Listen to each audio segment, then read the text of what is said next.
आपट्याचं पान का द्यायचं दसऱ्याला? त्याचं काय हे आहे? आपट्याचं जे पान आहे तो हा. मुळामध्ये तो अश्मक आहे. अश्मक म्हणजे दगड फोडणारा. ओ, तो जे ते किडनी झाड स्टोन लावलं, तोडतो का? ओके. ते झाडलं की किडनी स्टोनही तोडतो आणि जमिनीतली दगडाचंही माती करतो. ओ अच्छा, हो का? ओके. हा, म्हणून बर जिथे बर. काही येत नाही तिथे आपटा येतो. म्हणजे दगडी आपट्याच्या जमिनीत आपटा येतो. हो, चांगला येतो. बर बर बर. आणि दगडाची माती करतो. हा कारण मुळांमधनं सुटणारे ऍसिड्स असतात, त्या हा दगड विरघळतो. आपट्याची साल असते, हा. ती मॅगेट्स कंट्रोल करते. बर. प्राण्याला जखम झाली त्यात मॅगेट्स होतात, हा. ती कंट्रोल करते. ती बांधायला वापरता येते. बर कुठलीही गोष्ट पटकन मिळते. बर त्याच्या शेंगा आहेत ते मूळव्याधीला उपयोगी पडतात. बर. त्याला मोहोर चांगलंच येतो. आहे. हा त्याला मोहोर येतो. हा. आंब्याला मोहोर येतो तसा मोहोर येतो. बर त्याच्यात प्रचंड मधमाशा येतात. त्याची भाजी करून खातात. बर. अरे वा.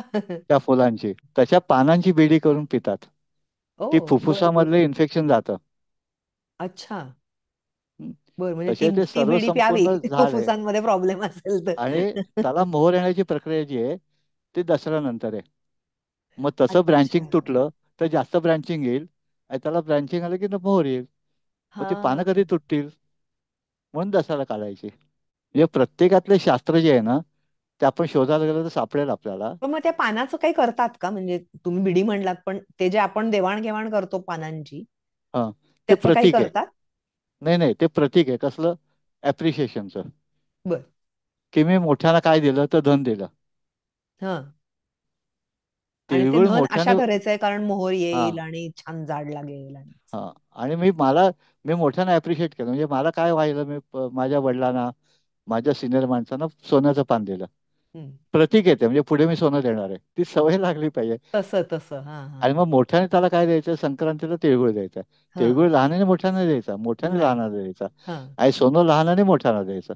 हा हा. आणि तिची परत पद्धत कशी होती, की सगळे सैन्य जे होते ते शेतकरी होते. बर. मग ते सीमोल्लंघन कधी करणार, तर पीक तयार झाल्यावर. हा मग दसऱ्याला, कारण नदी नाले ओढे सगळे भरलेत, युद्ध साहित्य हलवताच येणार नाहीये. मग तसं प्रतीक विजयादशमी आली. ते प्रतीक कशाशी निगडीत आहे, तर राम अयोध्येला येण्याशी निगडीत आहे. म्हणजे त्या नवरात्रामध्ये राम रावण युद्ध झालं आणि राम जिंकून अयोध्येला गेला, हम्म म्हणून विजयादशमी ना. हम्म हम्म हम्म. तर हो. हे सगळं जे एकमेकांशी जोडलेलं आहे, हा आणि त्यातनं अनालिसिस करून हे काढलं, अरे हे असं केलं की असं होतं बरं का. हा आणि ते अनुमान आणि विज्ञान हे हा तुमच्या आमच्यापर्यंत पोहोचवायची व्यवस्था रूढीमधनं झाली. हा. रूढी, सण आणि परंपरा.